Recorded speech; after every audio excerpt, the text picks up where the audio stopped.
30 billion images. That's how many Pokemon Go players unknowingly contributed to an AI model that now guides delivery robots through city streets and is being field tested for military drone navigation in GPS denied war zones. The company that built Pokemon Go sold its gaming division to Scopely for $3.5 billion last year, kept the mapping data, and rebranded as an AI infrastructure company called Natick Spatial. The game was the funnel, the data was the product. This is one of those cases where if you use something for free, you're the product, or in this case, you're the labor. Here's what makes it personal. If you played Pokemon Go anytime after 2020 and scanned a Pokestop for in-game rewards, your phone captured 3D imagery that trained 50 million neural networks with 150 trillion parameters. Natick told you that it was for improving gameplay. Section 5.2 of their terms granted them the rights to sublicense that to anyone, and an executive told Billingcat Conference that he could definitely see governments and militaries buying it. I have a take on this that both the privacy hawks and the tech optimists are going to hate, and it changes what you should be auditing in your own applications right now. Hello, everybody. My name is RJ Robinson. This is Engineer in the Loop. We're talking today about how Pokemon Go built a 30 billion image AI for the military, and you helped. And we're going to get into it. So, the data collection started with this game called Ingress in 2012, and it was a game where you went out to spots and you like set up forts and like you built these lines. I remember playing it. It was fun when I walked my dog. It was Natick's first AR game. So they submitted players of real landmarks, and Pokemon Go launched with basically the same exact game, right? And it's just skinned over with Pokemon because they figured they could get a lot more data that way. It hit 230 million monthly active players at its peak, right? In fall of 2020, Natick added a feature called Scan a Pokestop. Players pointed their cameras at public landmarks and walked around them, capturing imagery for in-game items, right? Virtual, free, like you basically worked for skins, for not even for fake Disney bucks, right?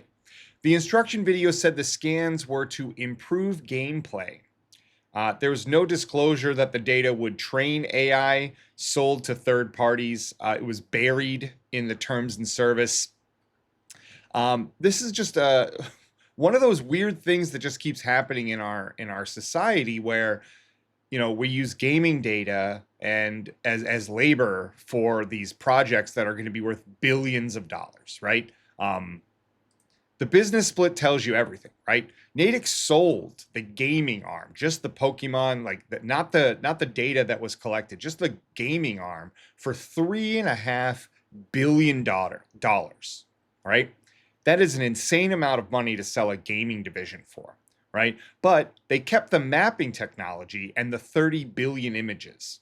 The guy Hankey, he funded a new company called Natick Spatial with $250 million. And they seem to partner with a robotics company to accelerate the future of autonomous delivery, right? So these little robots you might see rolling around, well, they don't always use GPS. They need really accurate locations, especially in urban environments, like where there's a lot of big buildings. What's really interesting is that the data collected, this VPS that they're calling it, right? The visual positioning system, where GPS, also a government-funded program for the military, VPS can actually find points to the centimeter, where GPS is to the meter, a couple of meters, right? The games alone were worth $3.5 billion, but the data was worth keeping over the games. And that math is this whole story. So on March 10th, a couple of days ago, Natick Spatial announced its first major commercial deal with Coco Robotics, which runs about 1,000 delivery robots in Chicago, LA, Miami, even here in New Jersey, Jersey City. Woohoo! The robots have 4 cameras, and they'll use this VPS for centimeter level navigation where GPS fails. urban canyons, underpasses, areas with high rises. 500,000 deliveries have been completed so far, so your Pokemon Go scans are now delivering pizza. So the founder of Google Earth, also the same guy, he built a centimeter accurate world map using gamers. And there's genuinely a strong case that this is exactly how breakthrough infrastructure gets built, right? They got 230 million employees at one time scanning data for them, right? That's data that you just can't replicate on any financial scale, right? Definitely not in the time that they did. So GPS, like I call out, GPS was built by the military and open to civilians in 1983. It changed the world, right? Nobody gives really directions anymore. Your phone has GPS. My Apple Watch has GPS, but it's only got an accuracy to 3 to 5 meters. It fails indoors usually, and it's usually jammed, or you have recalculating, or it's not that accurate when you're rolling around. Delivery robots, drones, AR glasses, self-driving vehicles, they all need something better, something with more precise imagery to train off of. And Natick built the only centimeter accurate visual positioning system with global coverage, and they did it for a fraction of what Google spent on Street View cars. Why? Well, they had to pay someone to go out and drive these cars around, right? Tesla collects driving footage from 4 million vehicles by default, if you didn't know that, and Google photographs your house without asking. Natick at least made you click a button and gave you in-game items for it. So we Oh, thanks, Google. Okay, stop. My Google's talking to me. This is a live show, my friends. Live show. So open intelligence analyst for the strategic dialogue, Elsie Thomas, put it bluntly. It's so incredibly 2020 coded that Pokemon Go is being used to build an AI systems which will almost inevitably be ended up using for automated weapon systems to kill people. Right? That's not hysteria. Does this work yet? Did it work? It did. Okay, great. So this isn't hysteria, right? Natick's own senior vice president of engineering acknowledged military sales at Billingcat conference, and players consented to scanning a statue for game rewards. They did not consent to training drone navigation for GPS denied combat zones. Ooh. The pipeline from consumer data to defense infrastructure has a very specific precedent, and it didn't end well for the last company that tried it. So the history on that is that Google Street View Wi-Fi scandal in 2010, but 100 times the scale. Oh, we're still on this. 100 times the scale, right? Google photographed streets and got caught collecting Wi-Fi data from homes. FCC fine, 12 countries investigated. Google called it an accident, convenient. The lesson: mapping companies that collect data for one purpose while their infrastructure enables another. Regulators noticed that. The difference: Google had millions of Wi-Fi packets and tried to hide it. Natick has 30 billion images and openly selling to defense. So you got to help train drone strikes. Crazy. Google got caught collecting Wi-Fi data by accident. Here's how engineers and the players are answering to Natick doing it on purpose. So a Hackaday thread captured an engineer said perfectly, when Ingress started, they were fairly open about how the data would help in all kinds of its technology, but military drone navigation was not what anyone pictured. So players knew their scans were going to be used. The other camp points out that it used to improve AR gameplay, and using it to navigate military drones in GPS denied environments are not the same as informed consent, right? Like, I have to agree with this stance. I mean, not that I think that there's anything we can do about it, but when you say something is able to be used in the third party and you just consent to it, because who reads EULAs? Probably a couple people on YouTube go through them, but like it's not something you think about. Like, oh, is this going to be used in a drone strike? I'm not sure. The most upvoted Reddit environments players, the most up. I have a script here. I promise you.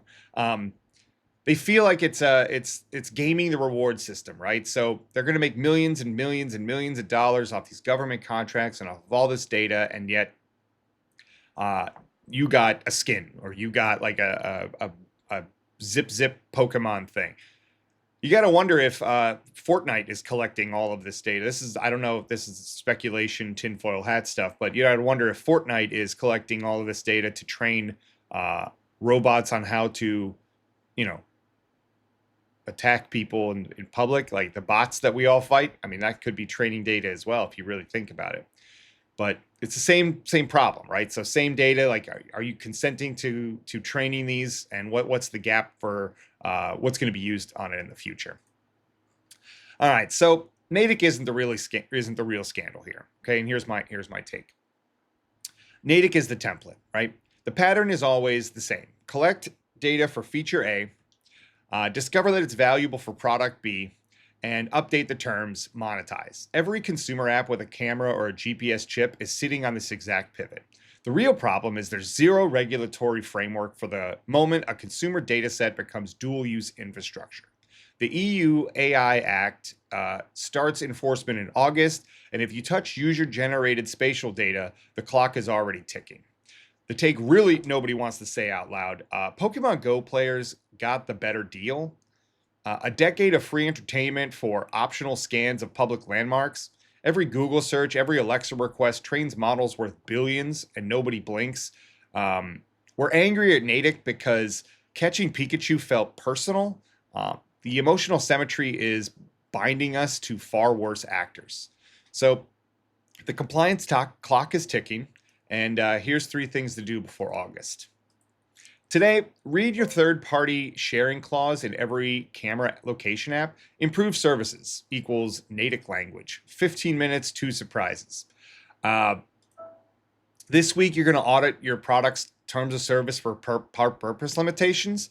1-sentence data use explanation, or you're the next headline. Watch for Google, Apple, Meta updating camera privacy policies to include spatial AI training. That's the leading indicator that this is systemic, right? Open any AR app that you're using today, right? Settings, privacy, scanning enabled equals contributing training data. Disable if you're uncomfortable with that. Check your dashboards too. You didn't just catch Pokemon. You mapped the world for an AI that is now learning to navigate it without you. Drop a comment if you've ever scanned a Pokestop. Knowing what you know now, would you do it again? And if it breaks like this, If breakdowns like this help you think differently, oh, here comes mid-roll. Boom. If this helps you think differently about where AI training actually comes from, subscribe. I do these every day. Tomorrow, we're going to talk about the EU's AI Act spatial data provisions and one clause that could retroactively, boom, it's a live show, my friends, live show. And one clause that could retroactively make Natick's entire data set illegal overnight, which means they just sell to a bigger company. But that's it. That's all I got for you today. Thanks for signing on, and yeah, see ya.